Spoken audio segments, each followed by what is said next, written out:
Con Francisco Rocha. Diálogos. Diálogos.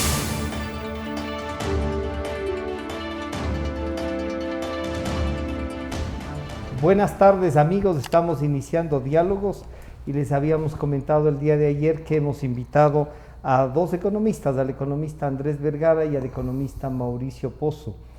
Hay un cierto ambiente con aquello de la utilización del dinero electrónico. A propósito, quería rectificar, en uno de los tweets que anunciábamos, me jugó mal la tecnología, salió dinero eléctrico. Y le dije, no lo borré, dije, sí, la tecnología es el dinero electrónico, la billetera, el móvil, varios nombres le han dado a esta posibilidad de manejar un dinero que no es físico. Han hablado de que el dinero físico tiene un costo, pero cuando la gente no quiso que el Banco Central manejara este sistema, no iba a tener los costos que ahora parece que tiene, y más aún nos anuncian de que cuando o por lo menos esa es la discusión, y por eso les pido que ustedes nos ayuden, de que cada vez que uno va a ir a retirar dinero físico le van a cobrar plata. Y entonces uno dice, bueno, y claro, nos trae a la memoria otros impuestos al circulante que causaron muchos mayores problemas a la economía. Así es que bienvenidos, y en virtud de eso yo quisiera reflexionar, ¿vale la pena estos anuncios en momentos en los que la percepción por lo menos de la economía no es la mejor? Pero comencemos con esto.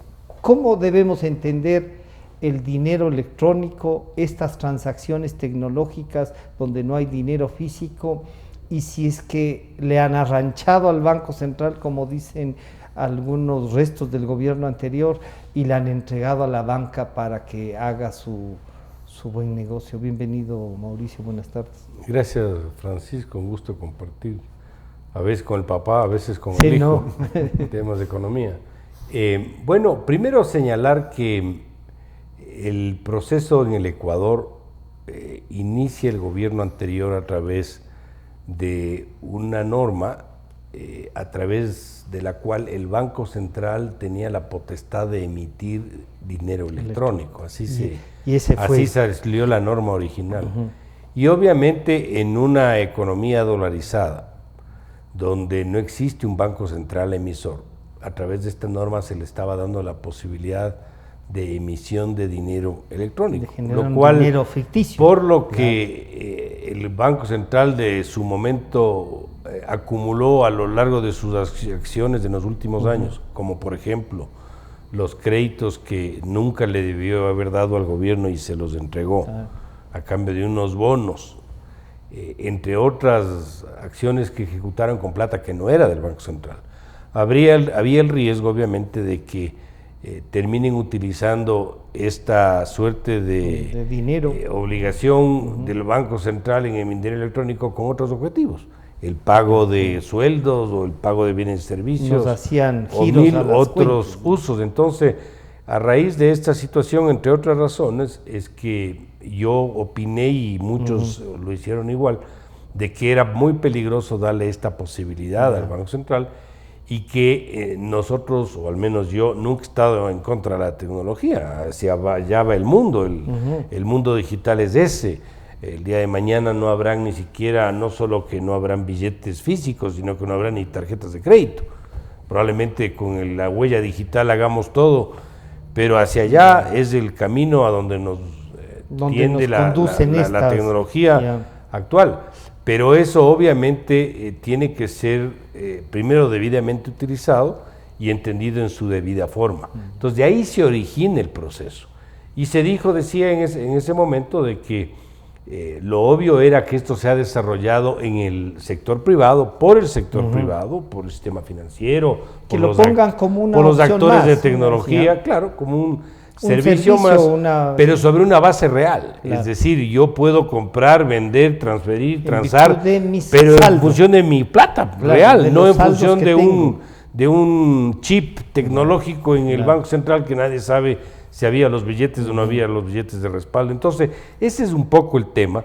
En ese sentido, a mí me parece que es un instrumento de transacción como cualquier otro, puede ser un buen instrumento de inclusión, de incorporación de sectores que no están formalizados, que están fuera del circuito financiero formal, y desde ese punto me parece que es positivo.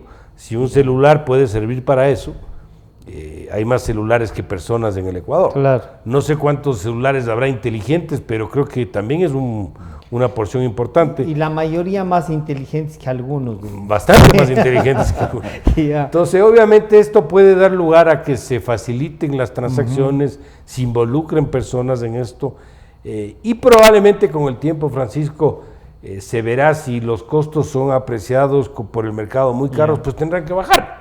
Porque el mercado finalmente determinará si estos son, y finalmente con un mensaje que me parece importante. Esto es voluntario. Sí. O sea, esto no es obligatorio. No. Si tú quieres mantener todos tus billetes en el bolsillo y seguir transando con billetes, lo puedes hacer. Si quieres hacerlo con el capaz dinero que en móvil, partes ya no quieren o lo quieres hacer, o la forma que quieras transar. O sea, esta es una opción más. Pero el mercado dirá cómo se va insertando y cómo va, de alguna manera, la sociedad acostumbrándose a este tipo de mecanismos. Andrés, planteado así uno dice, bueno, sí es más tranquilizador. No es tan tranquilizador que los costos sean mayores. Uno dice, si la tecnología va a evitar el trabajo de mucha gente, porque vamos a perder cajeras seguramente, tendrán que ir adecuándose a estas.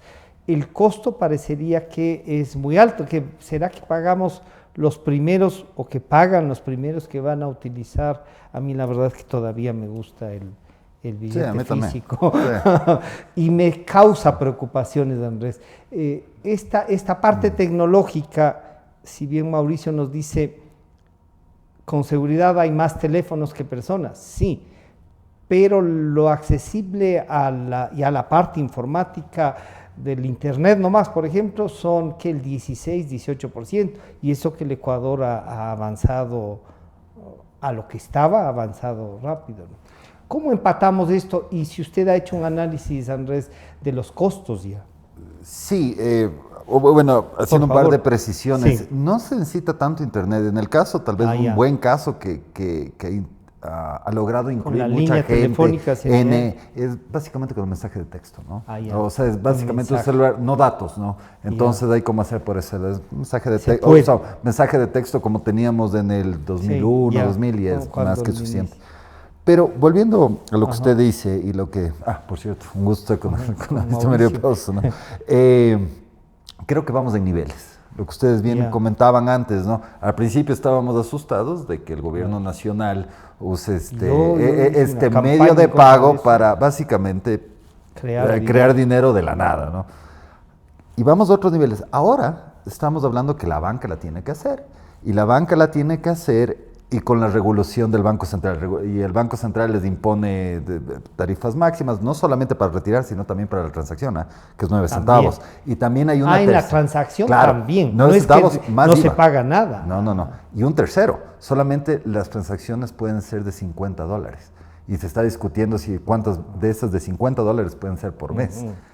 Entonces uno se pone a pensar, ¿por qué le ponen tanta traba, no? Y hay uno, lo que yo me imagino es que hay es la mentalidad a veces del funcionario público que quiere hacer demasiado su trabajo y trata de impedir todo, porque yo no me explico cómo quieren hacerlo tan complicado. ¿Será la que, digamos, sea la más costosa? Sí, justo la implementación de estas regulaciones. Yo iba a decir, será bueno que el Banco Central también ponga el valor de las transacciones. No, estoy completamente... Que estén fijando precios es realmente pésima idea. Terminamos perjudicando a todos, ¿no? Supuestamente las fijaciones es para ayudar a los que menos tienen. Usted también va porque el mercado regule eso. Claro, pero hay un punto que hay que entender. Yo hasta cierto punto no sé ni siquiera por qué los bancos tienen que tener el monopolio del dinero electrónico. Y no sé por qué el Banco Central tiene que tener el monopolio del dinero electrónico. Yo siento que le están pensando que es intermediación financiera al dinero electrónico. ¿Qué es lo que me refiero con intermediación financiera? Es una institución que recepta dinero del público y después lo presta. Esto no es nada de eso. Simplemente piensa que es una caja fuerte, ¿no? De aquí pasamos y que pasamos es acá. usar los saldos que tengo para pagar en virtud de lo que tengo. Claro. No hay ni crédito, no hay ni nada de eso. No, nada de eso, es simplemente una transacción. Dentro de eso hay algunas cosas que son parecidas en internet, gente que me está oyendo, seguramente ha oído PayPal. Yeah. Hasta las mismas criptomonedas pueden ser más o menos cuestiones de esas, porque tiene que estar regulado. Entonces no es intermediación financiera, no entiendo por qué tiene que poner este tipo de regulaciones como si fuesen bancos. Entonces, dicho eso, pasamos de niveles, ya el gobierno no es del monopolio, ahora yo no creo que tampoco debería ser la banca o los monopolios. En Kenia, lo que le mencionaba antes, los celulares hacen, o sea, las telefónicas, en este caso Movistar y cosas así, ellos se dedican a esto, a cero costo. ¿Y qué es lo que ellos ganan con eso? Es básicamente el uso del celular, pues. La gente se mete más y es atractivo. No entiendo por qué tiene que ser monopolio exclusivamente de los bancos.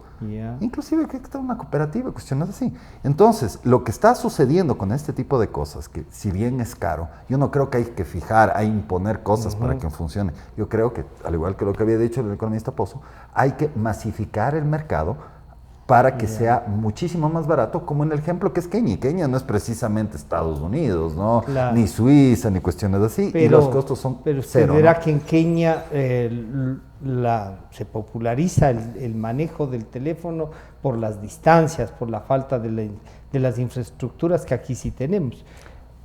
Yo recuerdo que cuando Mauricio era ministro, se discutía ya la posibilidad de esta, y justo el ejemplo era Kenia.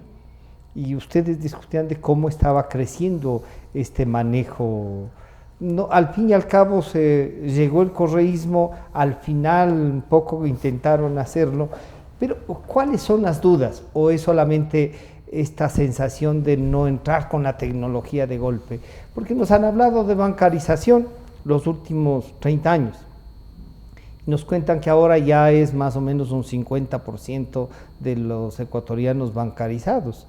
Y eso me parece a mí que no sé si sea tan real, al igual que hay más teléfonos que celulares, porque digamos más celulares que personas. Estuvimos chequeando y claro, sí se han vendido más, hay más líneas, pero no es que todos los ecuatorianos ni todas las familias tengan un celular, por decir algo, en las casas, ¿o sí? Bueno, no puedo confirmar si efectivamente son más celulares más líneas que personas sí hay. Puede ser que haya más líneas, no sé. Lo que sí es cierto es que es una masificación importante del uso del celular a todo nivel, inclusive por necesidad, porque las zonas rurales, algunas que tienen servicios, otras no tienen, pero muchas tienen, es la forma de comunicarse, de hacer pedidos, de hablar con el mercado para que le envíen a camioneta y poder enviar sus productos. Es decir, es un instrumento finalmente de trabajo. Entonces, desde ese punto de vista, puede ser a través de este mecanismo una forma de buscar que esas personas puedan de una vez abran una cuenta o puede ser un mecanismo inicial. Ahora transo y transfiero, mañana abro una cuenta. Pero cuando transo y transfiero, Mauricio, necesito ya tener una cuenta. No, claro, por supuesto que sí. Porque no es que alguien sin una cuenta corriente ni nada agarre el teléfono y ¿cómo transfiere? No, tienes que abrir una cuenta. Hay que abrir una cuenta. Sí, es más, de lo que he escuchado, la apertura es muy rápida y no es problema. Ahora, ¿por qué los valores pueden ser muy altos o por qué hay la participación del central o de los bancos?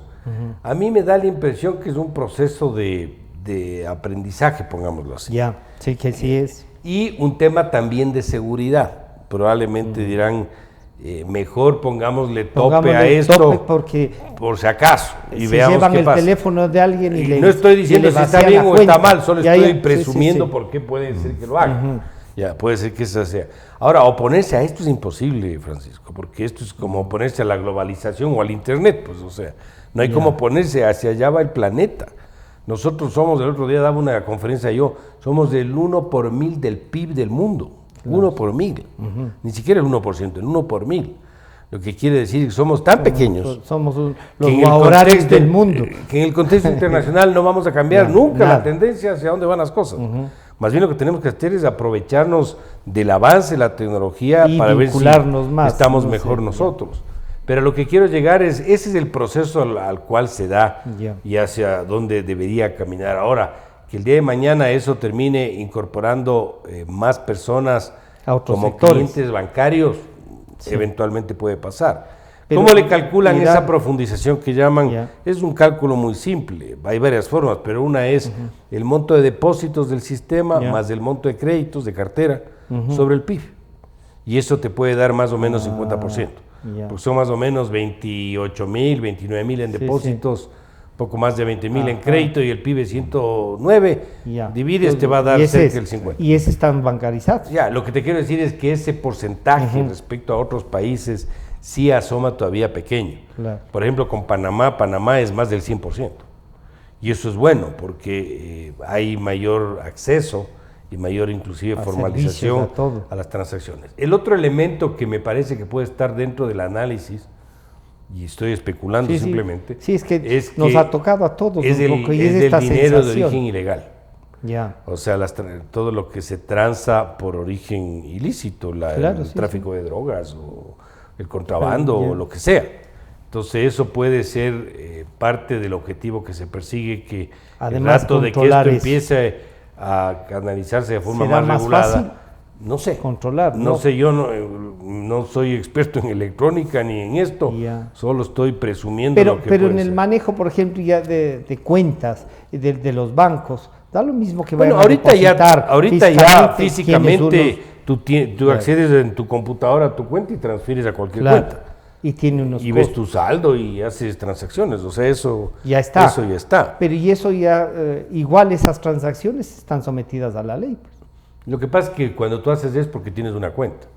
Y los bancos tienen todos una política que es denominador común, que es que para que tú puedas ser cliente te analizan de dónde vas a abrir una cuenta, es decir, el origen de los fondos. Hay una política que se llama Conozca su cliente, que es que tú no puedes aceptarle plata a alguien sin verificar que el origen de los fondos sea legítimo y sea legal.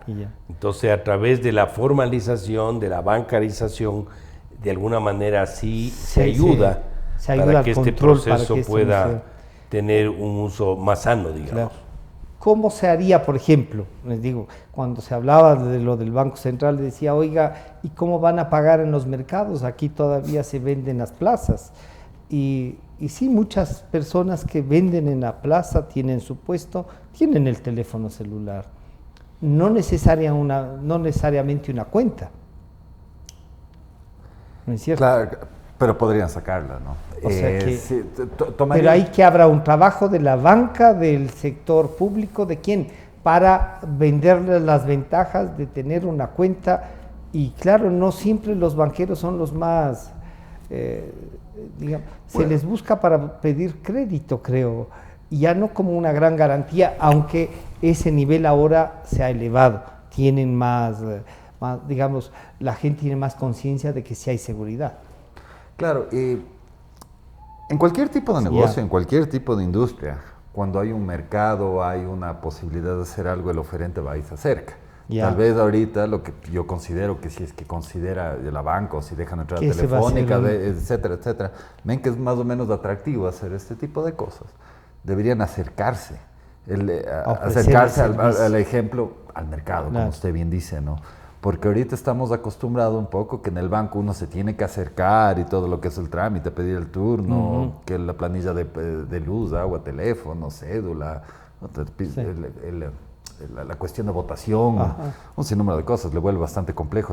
Sí creo que debería hacérselo un poquito que llegue a la persona. Que sea menos de tramitología. Hacerlo un poquito más laxo, pero eso yo creo que aplica para cualquier tipo de apertura, entrada a la banca o a sistemas de medios de pagos, como son estos, ¿no? Pero, ¿qué es lo que está sucediendo ahora? Porque voy a usar exactamente el ejemplo que usted acaba de decir, estimado Francisco. La persona del mercado. Yo me voy al bus nomás, si es que alguien quisiera pagar el bus. Está ahorita en 25 centavos. Claro. Hacer la transacción costaría 10. O sea, si es que la idea que en efecto el dinero electrónico es para gente tal vez menos pudiente, que no tiene tal vez una tarjeta de crédito o débito, lo que fuese, este tipo de costos lo que están haciendo es que simplemente no aparezca. Y como estábamos especulando antes, lo único que he oído a una autoridad del gobierno con respecto a por qué le están subiendo tanto fue al ministro Martínez. Y él lo que dijo, básicamente, es que con estas imposiciones, con estas tarifas, van a estar más tentados a no usarlos. Entonces yo me pregunto, o sea él está pensando en a no sacar efectivo, claro. a no sacar efectivo, pero también de la transacción. O sea, básicamente lo que él está diciendo, no se da cuenta tal vez de lo que está diciendo, pero lo que está diciendo es, estamos haciendo esto para que no lo usen. Entonces, ¿cuál es el objetivo del dinero electrónico? Mucha gente cuando nos pedía el Banco Central que abramos esta cuenta para depositarnos algo del IVA, seguramente, no sé si perdimos o no, pero no la abríamos. Pero aquí hay una cosa, Andrés, que vale la pena. Usted decía, se debe abrir a otros sectores, no sé por qué solo la banca. Claro. Y claro, y el ministro de Finanzas dice, no hay mucho incentivo para el manejo, digámoslo así, no solo que estamos esperando que no lo usen. Se empata este momento con la política económica que está llevando el gobierno. ¿No es generar incertidumbre? Sí, es un poco también especular, pero a veces siento que el funcionario público, independientemente que haya cambiado un poco de lo que fue la administración anterior, todavía siente que tiene que poner trabas para sentir que está haciendo su trabajo. Y eso llega, creo que hasta en cuestiones de ministros. Entonces, no ven la posibilidad de que si es que se lo abre este medio de pago, no debería haber ningún tipo de afectación, porque una vez más no son bancos. Para hacer un ejemplo, hay Western Unions por aquí, hay los Servientregas, inclusive, que creo que hacen paso de valores, etcétera. No tienen ningún problema. Esto es lo mismo, pero a través del celular. No entiendo por qué otro no lo podría hacer, ¿no? Pero los costos en estas empresas que nos acaba de mencionar no son baratos. Ahora, se usan mucho para el exterior, no necesariamente para transacciones locales, Western Union y estas, ¿no? Sí, Francisco, lo que trataba de decir es que ellos no son regulados por la Superintendencia de Bancos o por el Banco Central. A lo que me refiero es que no tiene que ser sistema financiero el que haga dinero electrónico. Y volvemos al ejemplo de Kenia, que un país no tan desarrollado, cero costo. ¿Por qué? Porque ahí las telefónicas ganan de eso. Y no es que cobran, lo que les interesa es que usen el celular, porque ese es su negocio. La tecnología, decías, Mauricio, es la que nos va a llevar, pero en el manejo económico determinadas propuestas tecnológicas pueden generar estas incertidumbres. Empata con lo que el gobierno está haciendo, algunos dicen, genera la sensación de que impuesto para circulación de capitales, impuesto para la circulación de salida de capitales, todo tiene un costo y entonces el valor del dinero en el Ecuador es alto, pero también dicen es que también cuesta traer los billetes físicos, las monedas, y no sabemos si las monedas nuestras, lo que se hizo para moneda de cambio, estarán el 1 a 1, que estaban obligados, ¿no?, a mantener en el Banco Central. Todo eso no te genera una sensación, o no sientes que genera una sensación en el país de mayor inseguridad.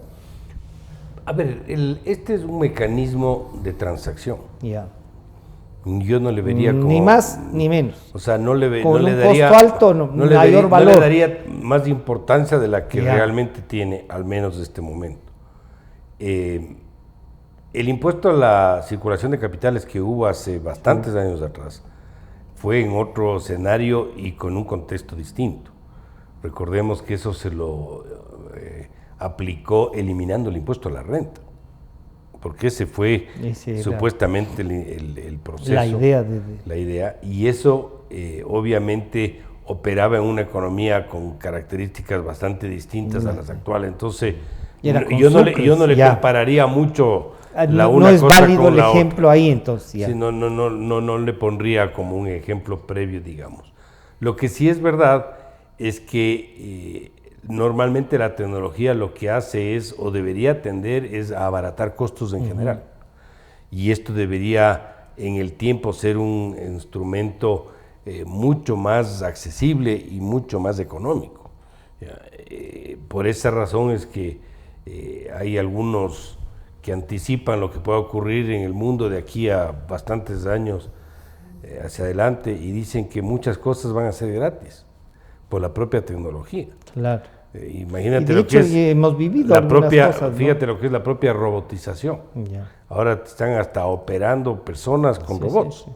Y el cirujano puede estar dirigiendo la cirugía en Tokio y el paciente está en Nueva York. Entonces la tecnología de alguna manera va a esa línea, a esa dirección, y es el abaratamiento de las transacciones, lo que hace que sea mucho más inclusiva Claro. el uso de la tecnología. Pero como Andrés nos recuerda, si es que la regulación sale que por cada $50 vamos a pagar. Claro, por eso digo que... Sacas $200 y pagas $1.80.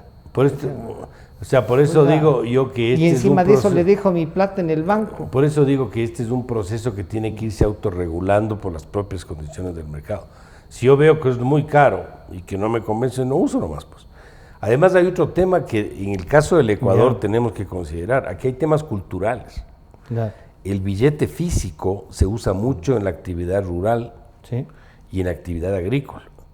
Y porque yo estuve metido también en un proceso electoral, conozco que en Quito, en el sur de Quito, la gran mayoría de las transacciones son en cash. Efectivo. Te digo, hasta la venta de vehículos, lo cual abre una puerta para otras cosas también, pero que no es el caso del norte de Quito. Entonces, estos son temas que tienen que ir calzando poco a poco. En el norte pagan con tarjetas, pero porque no tienen ni físico ni saldo. Puede ser que no haya plata. Claro, puede ser que ni físico ni saldo. No es que porque tengas tarjeta tienes plata. Puede ser que tengas deudas. Ahora, el proceso es ese, ¿no? Yo creo que hay un tema inclusive de cultura y de conocimiento. Yo sé que no es lo mismo lo que voy a decir, pero yo recuerdo que cuando se instauró la dolarización, muchos opinaban y la gente estaba preocupada de decir, ¿y ahora cómo vamos a hacer con los dólares? ¿Cómo se manejan los dólares? ¿Cómo operan los dólares? Ni siquiera conocemos el físico de cómo es un dólar. Se demoraron creo que 10 minutos en aprender. Y eso calzó calzó. Pero hubo una campaña bien importante. Sí, hubo una campaña importante. Una campaña para identificar pero hubo un proceso los billetes, de aprendizaje. Claro, para identificar, para saber el valor de las monedas. Recordarás que había que traer monedas, creo que un barco de toda la Florida recogieron las monedas para poder implementar. Y hay otro elemento en esto, Francisco. Cuando nosotros nos dolarizamos, perdimos lo que se llama el señoriaje, ¿no? Exacto. Que es el beneficio de poder y es lo que moneda pagamos. nacional. Pero el costo por la traída de los billetes, que realmente es un reemplazo de billetes, porque lo que hacen es enviar los viejos en mal estado y te envían los nuevos. Ese proceso en costo es un valor demasiado pequeño, o sea, eso no es como han dicho, es un valor altísimo. Ahí hay una mala interpretación. Dicen, es costosísimo. Es como comprar papel. Exacto. Es como comprar papel, no es un tema mayor. Tiene su costo, sí, pero no es un tema de mayor. Más bien. Como para decir, eliminemos esto que nos vamos a ahorrar. Por ahí no van las cosas. O sea, hay otros problemas más graves que resolver. Y en esta. Para ir cerrando esto, ¿qué puede ser? Entonces, Andrés, si queremos, como ha dicho Mauricio, lo podemos usar, es una alternativa. A mí las alternativas que tienen costo y que pueden ir cerrando otras puertas hasta que la gente estudie, se eduque, me preocupan porque es como un poco encaminarnos por acá va el mundo y sigue a gastar, ¿no? Yo a veces digo, las personas como que necesitan un poquito más de tiempo que el avance de la tecnología. ¿Puedo ser en eso?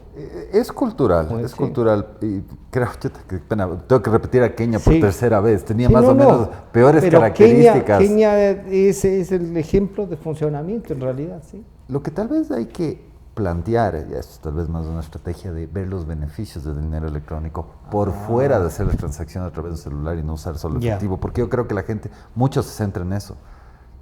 El objetivo de hacer eso es generar más o menos una cultura, que de ahí sí, de bancarización. Y lo que implica eso, mira, tú lo usas, después si es que te va yendo bien, según lo que lees, capaz de accedes a un crédito para un terrenito, un lote, lo que fuese, o un electrodoméstico, lo que generalmente no tendrías acceso si es que no usas eso y no te cuesta absolutamente nada, es barato, etcétera, ¿no?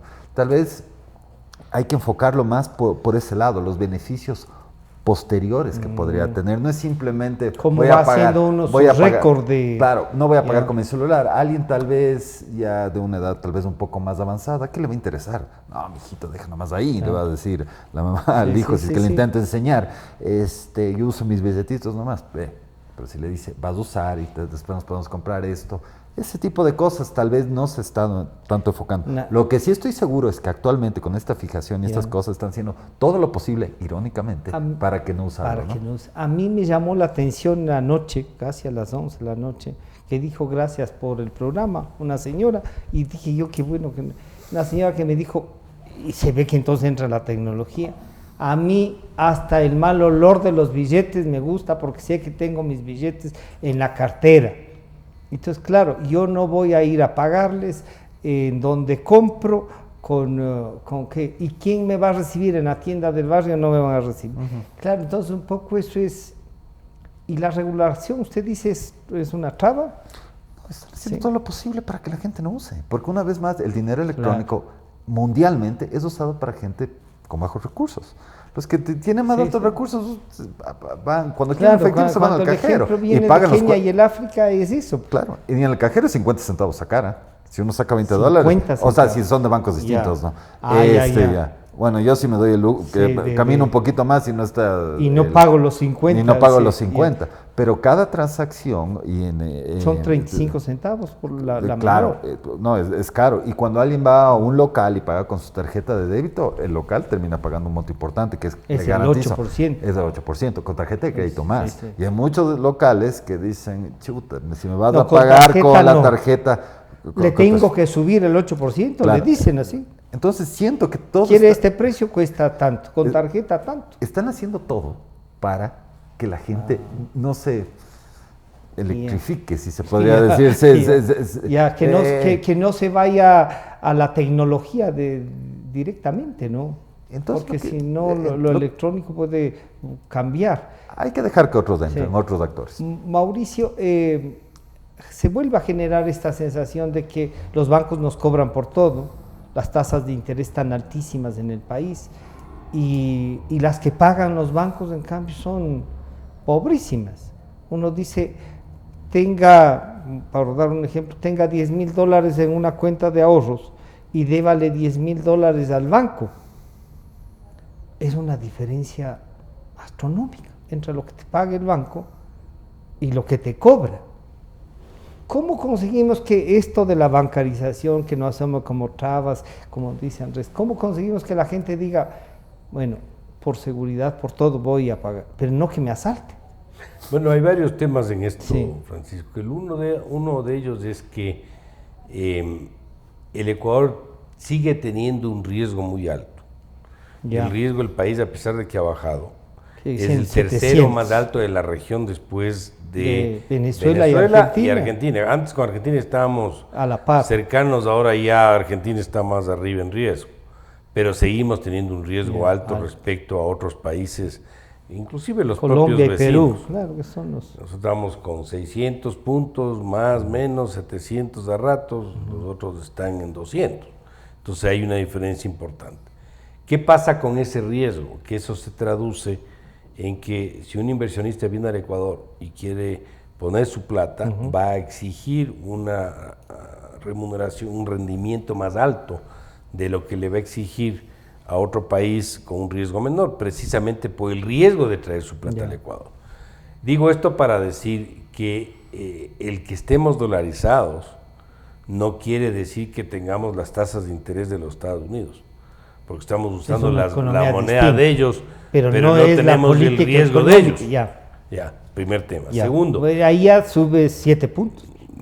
Pero ese es un tema. Ese es un tema. El otro tema que es fundamental es que las tasas de interés en el Ecuador son fijadas por el Banco Central. De alguna manera no existe un reflejo real del mercado. Las tasas de interés son fijadas por el Banco Central para lo que cobran los bancos, no para las que pagan. No. Para lo que esos llaman tasas activas. Exacto. Ahí te ponen valores máximos, que el sector corporativo, que el consumo, que el microcrédito, que el no sé qué. Pero normalmente, y eso es como debe funcionar esto, las tasas de interés son una suerte de temperatura del paciente. Es decir, las tasas de interés reflejan cuál es la realidad del mercado. En el Ecuador, si tú haces un gráfico de las tasas de interés de los últimos 10 años, ves una línea horizontal así.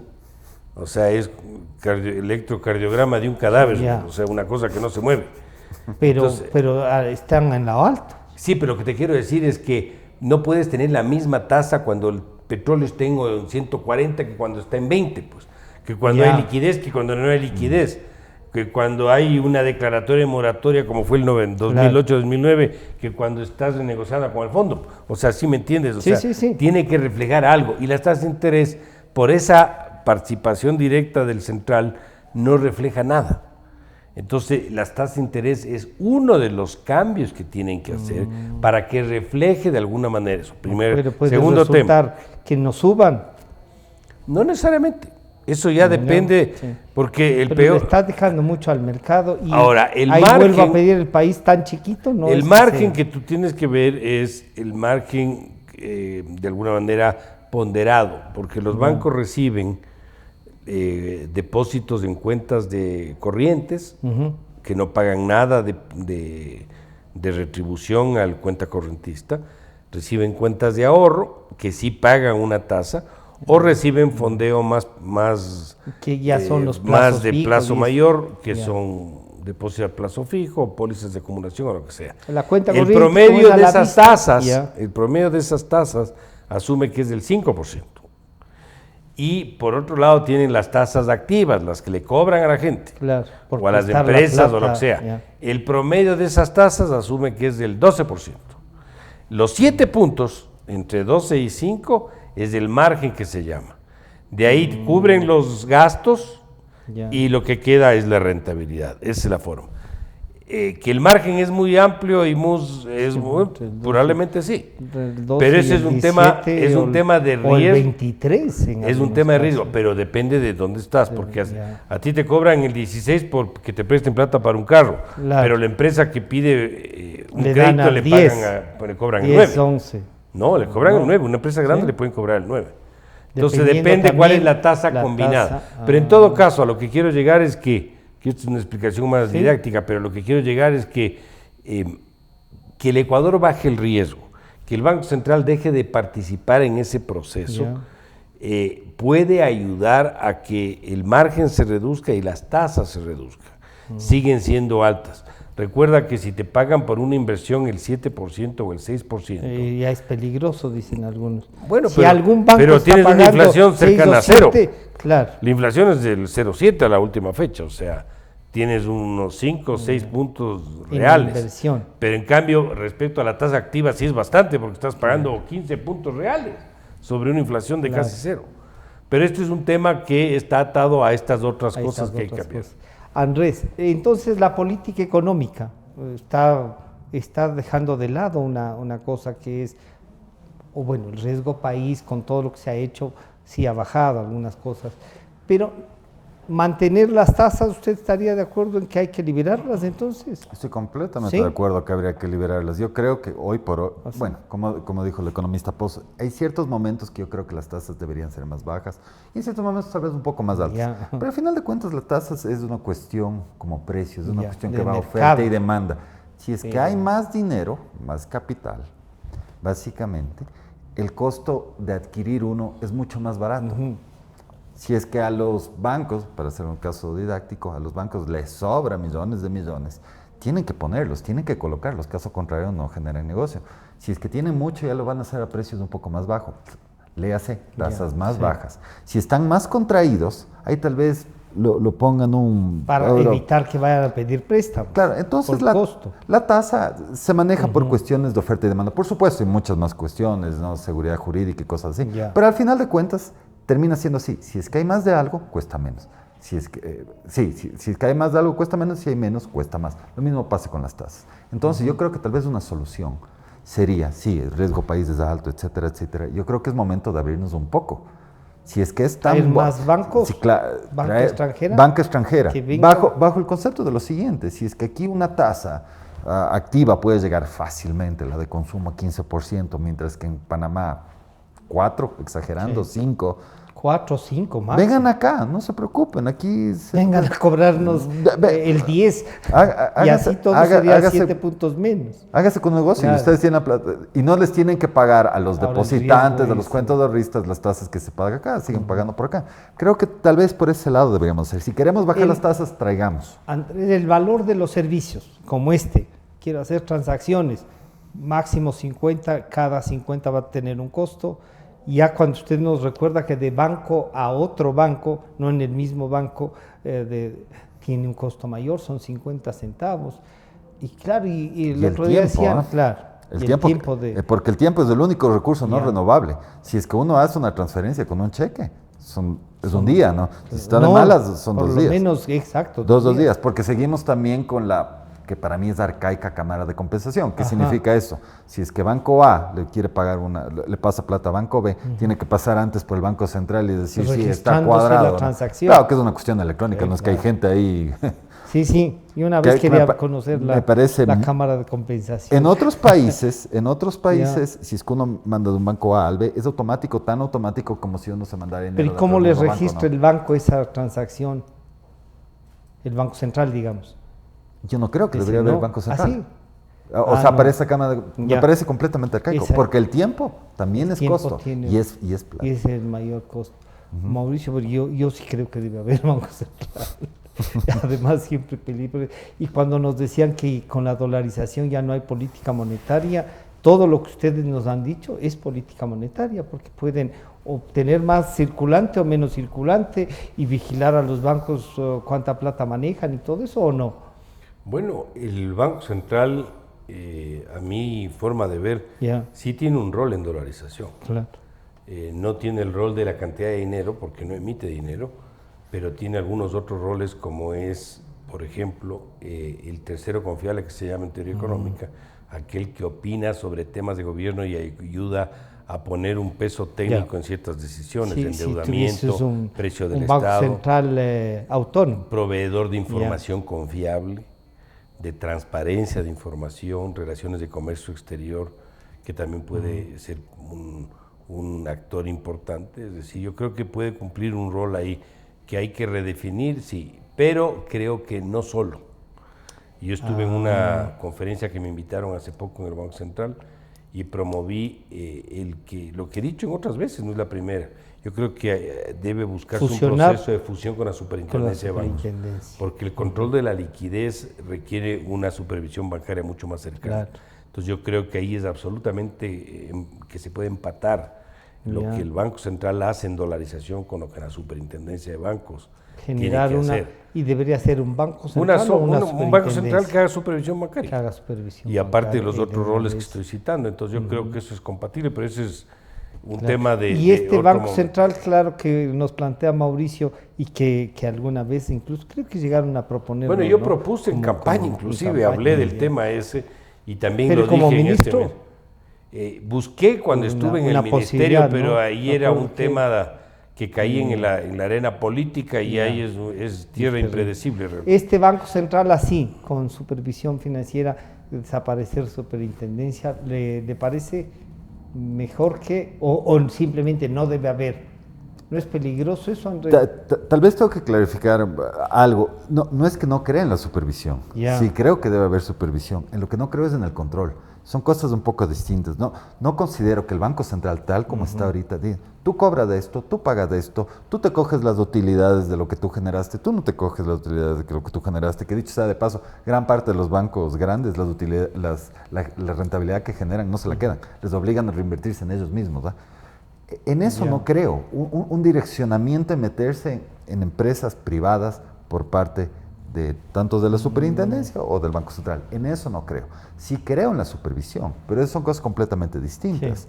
Un buen Basilea, que es básicamente las normas para buena banca, para que la cosa siga bien, en eso sí creo que se puede hacer, pero hasta ahí llega. Simplemente que sea una especie de monitor de que no estén pasando ciertas cosas que nos afectarían a todos. En lo que no creo es que le digan, tú haces de esto o tú haces de eso, que eso es lo que está pasando en el Ecuador.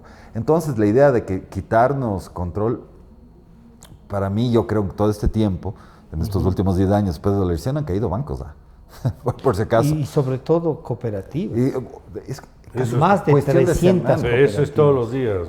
Sí, no te das ni sabes qué pasa. Ni cuenta, no se han hecho. Sí. Y en montos de dinero son montos más o menos significativos. Y yo lo que creo es precisamente por las razones que usted dice, Francisco. Yo creo porque no ha habido supervisión y ha habido extramiliación de control. Meterse en cosas que ellos no saben, no están al día a día y termina pasando las cosas que pasan. Se nos fue el tiempo, pero en esta última... Empata todas estas propuestas, estas iniciativas que pueden llevarnos a la tecnologización al país con el momento de desazón que vive nuestra economía. ¿O no debe importar?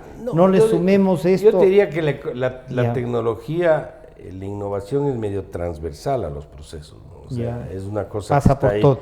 Sí, y uno. Y dos, recordemos algo. El 70% de los ecuatorianos tiene menos de 35 años. ¿Y por qué hago esta más distinción? cercanos a la tecnología. Esa gente está mucho más capacitada. O sea, y ellos sí ya yo hacen ponerme todo, a hacer un gráfico en Excel sí. me voy a demorar bastante más que un chico de 20 años hacer. Sí, entonces, esa gente es mucho más cercana a la tecnología y a los avances en esa dirección. Y es el 70% de la población. O sea, aquí hay una pirámide absolutamente clara en ese sentido. Es más, eso está generando otros problemas, como es la seguridad social. Claro. Porque cada vez los jóvenes no quieren afiliarse. No solo que no quieren afiliarse, sino que quieren trabajar por su cuenta. Sí. Y por el avance de la ciencia y la expectativa de vida, cada vez hay más jubilados y menos aportantes. Claro. Entonces tienes un problema de mantenimiento y de sostenibilidad, pero bueno, esa es otra discusión. Sí. Pero en todo caso, sumando, yo creo que la tecnología va por ahí. Lo importante es que todo... Tú dirías, no va a alterar, no genera... Podría nos alterar, va a pero yo gustar. creo que lo mejor es hacer un manejo sano de la economía y incorporar a la tecnología como un instrumento de productividad y de beneficio para todos. Y entonces, Andrés, ahí que no nos deberían lanzar como un proyecto, así veamos qué pasa. Quizá lo que hemos sentido es menos seguridad de la propuesta. Yo no sé si seguridad hay una clara evidencia de que hacen todo lo posible para que no los usemos. Está clarísimo eso, tal vez de eso no se dan cuenta. Claro. Y lo dicen indirectamente. Lo que pasa es que no queremos que saquen efectivo. Entonces, como no queremos que saquen efectivo, vamos a hacer que este producto sea realmente complicado. Indirectamente está diciendo no lo uses. O sea, no es que esa sea la intención, pero... No vaya al banco porque si saca dinero en efectivo le pueden robar. Y con todas las noticias que hay de que les roban, entonces uno pero dice... yo te digo, desde un punto de vista de hacedor de política económica, de ministro, lo menos que yo debería hacer es promover algo que quiero que no se haga.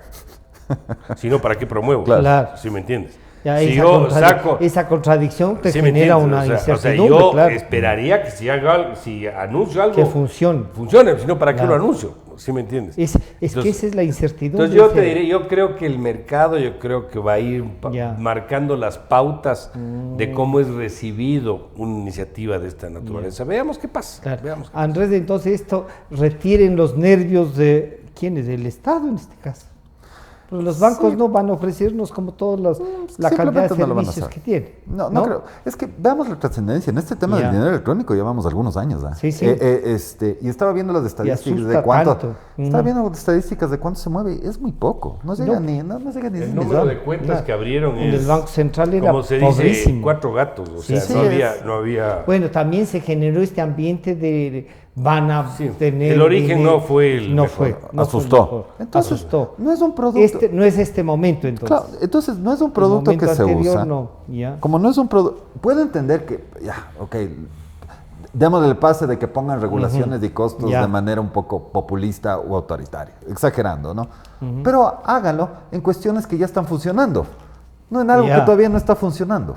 ¿Qué sacan? Si es que ahorita hay cuatro gatos que lo están haciendo, ahora van a haber 2. Pueden quedar 2. Yo les quiero agradecer, la verdad es que conversaba con Mauricio y decía, no sé, pero es tanto la gente que nos ha dicho, que a mí me sorprendió, ¿por qué no hablan de este tema y nos han escrito? ¿Qué? Es importante que se diga que es voluntario. Es voluntario, sobre todo quiero advertir algo, los billetes se dañan. en el tiempo. Y no, hasta en serio, claro. el papel moneda no es que es eterno. No pues. guarda. Los que guardan en los tejados que hemos visto, que algunos guardan ahí, se No, les va a dañar esa cosa. Pero se les va a dañar, pero por mal habido. No, también.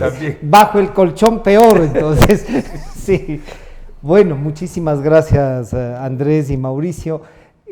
Ven, o sea, el tema es más bien de información, más que de susto económico. No es que están haciendo esto porque les falta dinero, no es que no, es un servicio más, costoso para algunos y yo también creo que sí, pero es un servicio. El que lo quiere usar, como ha dicho Mauricio Pozo, que lo use, y Andrés ha dicho, no pongan tantos miedos para que manejen algo que están ofreciendo ustedes mismos. Así es que bueno, el dinero electrónico es algo que la tecnología nos lleva y son una manera de transacción. Yo agradezco a nuestros dos economistas que han conversado, que han tenido la paciencia de explicarnos, y a ustedes por acompañarnos. Este programa estará a disposición nuevamente a partir de las 3 de la tarde en todas las plataformas. Muchísimas gracias. Gracias. Democracia.